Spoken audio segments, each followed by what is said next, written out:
Hello hi मेरे प्यारे दोस्तों, सरस्वती माँ पाठशाला में आपका स्वागत है। मेरे प्यारे दोस्तों, कल आपने देखा था कि किस तरीके से प्रायिकता के सूत्र होते हैं और किस तरीके से हम प्रायिकता को निकाल सकते हैं। आपने कार्ड्स के बारे में देखा था, आपने पासा के बारे में देखा था, उसके बाद आपने फॉर्मूले के बारे में देखा था कि किस तरीके से हम प्रायिकता को आगे बढ़ाते हैं। ठीक है ना, कोई देरी करते हुए हम एक्सरसाइज को शुरू करते हैं। मेरे प्यारे दोस्तों, प्रायिकता यानी कि प्रोबेबिलिटी में एक ही एक्सरसाइज है 14.1। ठीक है, इसको एक्सरसाइज को शुरू करते हैं ना कोई देरी करते हुए। ये रहा आपकी स्क्रीन पर, ये सब क्वेश्चन करने के बाद ही हम आगे बढ़ेंगे। ठीक है, देखिए ये रहा आपकी स्क्रीन पर। देखिए मेरे प्यारे दोस्तों, पहला क्वेश्चन है, निम्नलिखित कथनों को पूरा कीजिए। घटाना ई की प्रायिकता प्लस घटना ई की प्रायिकता प्लस घटना ई नहीं की प्रायिकता बराबर 1 होती है। ठीक है, जैसे कि देखिएगा कि देखिए घटना ई की प्रायिकता पी ई की प्रायिकता plus P P E dash की प्रायिकता बराबर 1 होती है। मैंने आपके लिए बताया था। ठीक है, पी ई की प्रायिकता प्लस पी ई डैश की प्रायिकता बराबर 1 होती है, ये बताया था मैंने आपके लिए। ठीक है, दूसरा क्वेश्चन देखिएगा कि उस घटना की प्रायिकता जो घटित नहीं हो सकती 0 है। ठीक है, मैंने क्या बताया था आपके लिए, उस घटना की प्रायिकता बताइए जो घटित नहीं हो सकती। उस घटना की प्रायिकता बताइए जो घटित नहीं हो सकती, तो क्या होती है 0। क्या होती है 0। ठीक है, 0 होती है। ठीक है,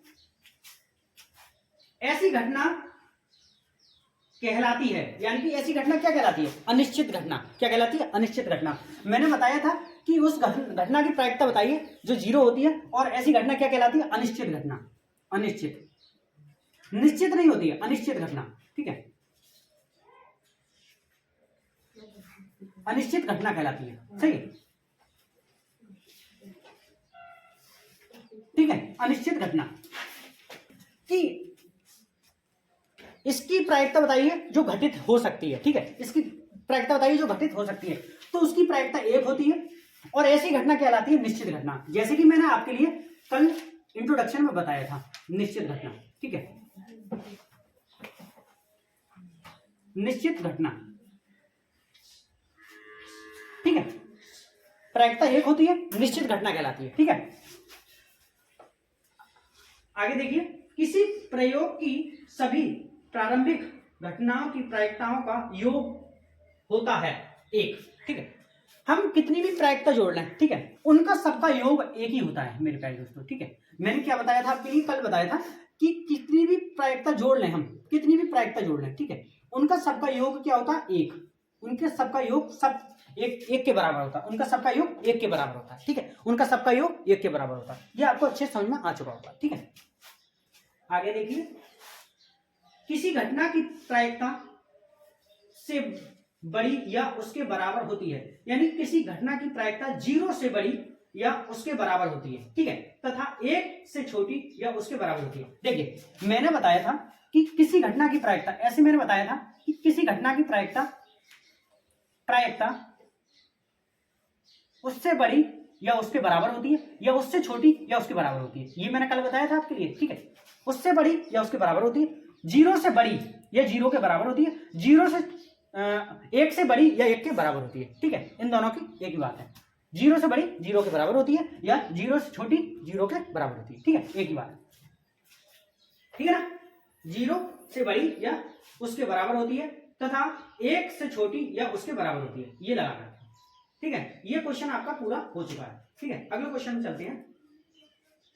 अगला क्वेश्चन कह रहा है, निम्नलिखित प्रयोगों में से किन किन प्रयोग के परिमाण समप्रायक हैं, स्पष्ट कीजिए। पहला है, देखिए समप्रायक का मतलब होता है,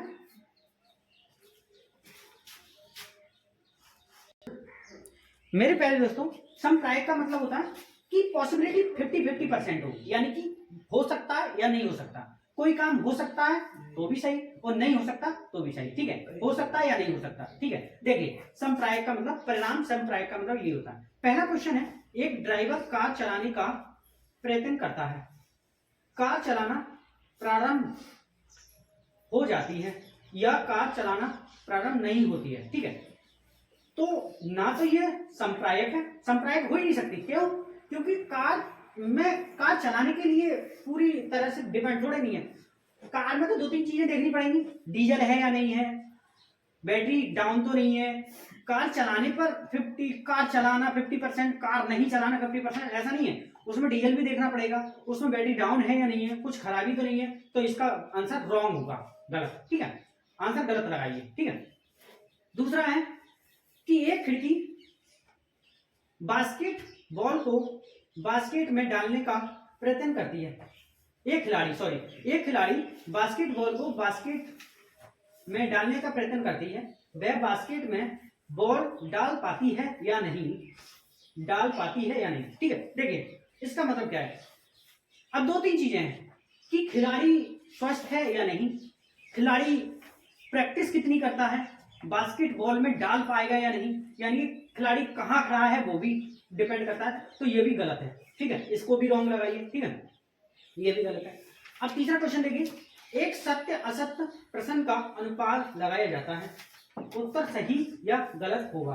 हाँ, इसमें हो सकता है प्रायिकता 50-50। ठीक है, देखिए सत्य, हाँ या ना में आंसर देना है। ठीक है, या तो हाँ होगा या ना होगा। ठीक है, एक प्रश्न पूछा, उसमें सत्य असत्य पे अनुपात में लगाना है। सत्य होगा तो 50, असत्य होगा तो 50। ठीक है, 50-50%, यानी कि समप्रायिकता उसी को कहते हैं, समप्रायक उसी को कहते हैं 50-50% हो। ठीक है, तो ये आंसर सही है। ठीक है, 50-50% आंसर। ठीक है, चौथा क्वेश्चन है, एक बच्चे का जन्म होता है, वह एक लड़का है या एक लड़की है। ठीक है, बिल्कुल सही है। 50-50% है पूरा कि उस बच्चे का जन्म होता है, या तो वे लड़का हो सकता है या लड़की।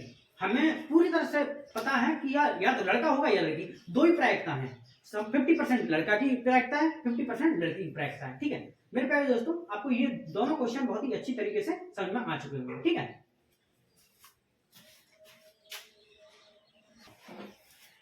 मेरे प्यारे दोस्तों, तीसरा क्वेश्चन ये रहा आपकी स्क्रीन पर। कह रहा है, फुटबॉल के खेल को प्रारंभ करते समय यह निर्णय लेने के लिए कि कौन सी टीम पहले बॉल लेगी, ठीक है, इसके लिए सिक्का उछालना एक न्याय संगत विधि क्यों माना जाता है। ठीक है, क्यों माना जाता है, देखिएगा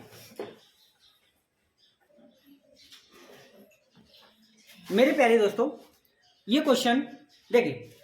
अब दो टीमें हैं, ये सिक्का उछालकर पता लगाया जाता है कि सिक्का किसको दिया जाए, यानी कि पहली बॉल किसको दी जाए। पहली बॉल देने के लिए हम सिक्का उछालेंगे तो सिक्का की 50-50 चांस है। 50-50 चांस कैसे कि सिक्का हेड आएगा तो भी सही किसके लिए आएगा, और टेल आएगा तो भी किसके लिए आएगा। ठीक है, तो यह घटना क्या कहलाती है, संप्रायक घटना। ठीक है, यह घटना कहलाती है संप्रायक घटना। ठीक है, तो लिखेंगे हम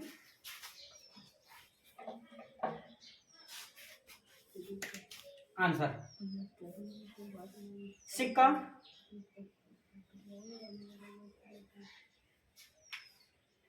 उछालना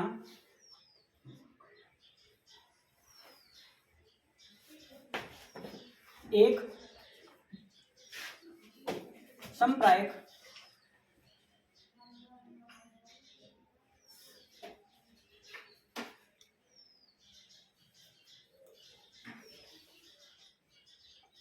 घटना है। ठीक है, सिक्का उछालना एक संप्रायक घटना है, ये तो आपको पता है, क्योंकि 50-50 चांस है और संप्रायक का मतलब होता है 50-50 चांस होना। ठीक है,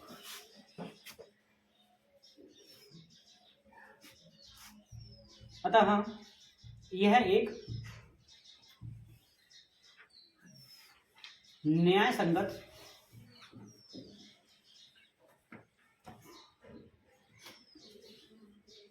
विधि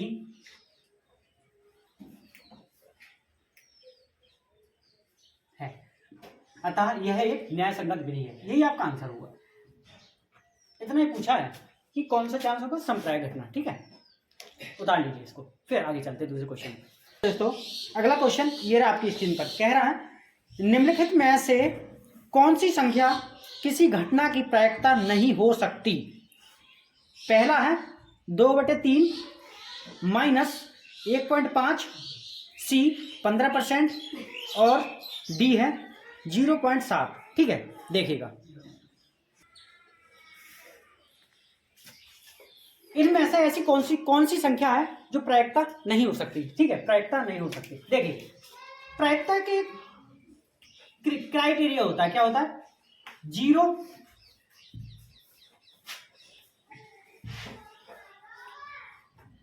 के बराबर या 0 से कम। ठीक है, 0 से ज्यादा, सॉरी 0 के बराबर या 0 से ज्यादा, 1 से कम या 1 से कम या 1 के बराबर। ठीक है, ये क्राइटेरिया है। तो इनमें से तीनों में से, चारों में से ऐसी कौन सी संख्या है कि जो इस क्राइटेरिया को नहीं मानती है, इस क्राइटेरिया को नहीं मानती है। ये प्रायिकता का क्राइटेरिया है। ठीक है, देखिए 0.7 है, 0.7 है, तो यानी कि 0 और 1 के बीच में है, ये भी ठीक है, ये भी हो सकता है। ठीक है, 15% है, 15% का मतलब होता है 15/100। ठीक है, जब 2 0 हटाएंगे तो 0.15 होगा, ये भी 1 के और 0 के बीच में है, तो ये भी क्राइटेरिया है। ठीक है, इसे ले लेते हैं। जब हम 3 की भाग करेंगे, 2 की 3 से भाग करेंगे तो होगा 3 6 18, यानी कि 0.6, ये भी क्राइटेरिया है। पर एक चीज और बता दूं, माइनस में क्राइटेरिया कभी नहीं होता, तो ये गलत है। पूछ क्या रहा, कौन से की प्रायिकता नहीं है, तो आंसर कौन सा सही है, ये वाला, बी वाला। ठीक है मेरे प्यारे दोस्तों, ये क्वेश्चन आपको अच्छे से समझ में आ चुका होगा। क्राइटेरिया किससे करते हैं, यानी कि 0 से अधिक नहीं होना चाहिए, सही, 0 से अधिक हो और 1 से कम हो, 0 से अधिक हो 1 से कम हो। ठीक है, आपको अच्छे से समझ में आ चुका होगा। 0 से अधिक नहीं है, 1 से कम है, 0 से अधिक नहीं है, 1 से कम है, पर ये 0 से अधिक है, सही, मतलब 0 से कम है, 0 से कम है, यानी कि माइनस में है, ये माइनस में प्रायिकता नहीं होती है, माइनस में प्रायिकता नहीं होती है। ठीक है, यहां तक आपको अच्छे समझ में आ चुका होगा। आंसर बी हमारा सही है। ठीक है, उतार लीजिए। मेरे प्यारे दोस्तों, अगला क्वेश्चन ये रहा आपकी स्क्रीन पर, कह रहा है यदि PE बराबर 0.05 है तो E नहीं की प्रायिकता क्या है। ठीक है, E नहीं की प्रायिकता क्या है। अच्छा क्वेश्चन है, देखिएगा मेरे प्यारे दोस्तों, अगला क्वेश्चन ये रहा आपकी स्क्रीन पर, कह रहा है यदि PE बराबर 0.05 है तो E नहीं की प्रायिकता क्या है। देखिएगा ये रहा आपकी स्क्रीन पर, देखिए दिया है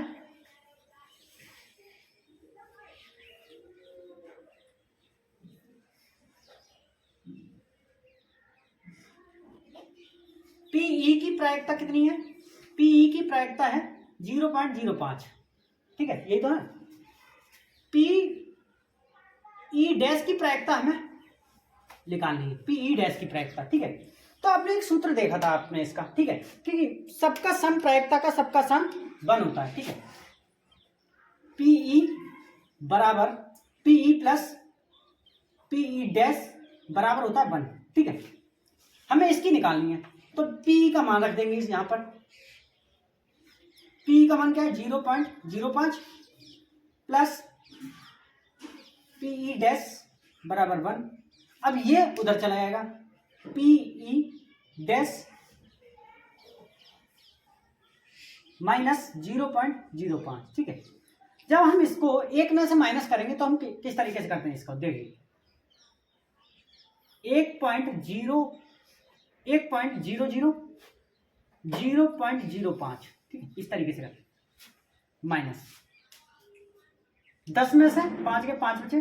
ठीक है, यहां रहेगा 9 0 0। ठीक है, तो यानी कि कितनी प्रायिकता बची, P डैश की प्रायिकता बची, PE डैश की प्रायिकता बची 0.95। ठीक है, ये आपका आंसर है। प्रायिकता नहीं की प्रायिकता ये है, सही है, उतार लीजिए, ये आंसर है।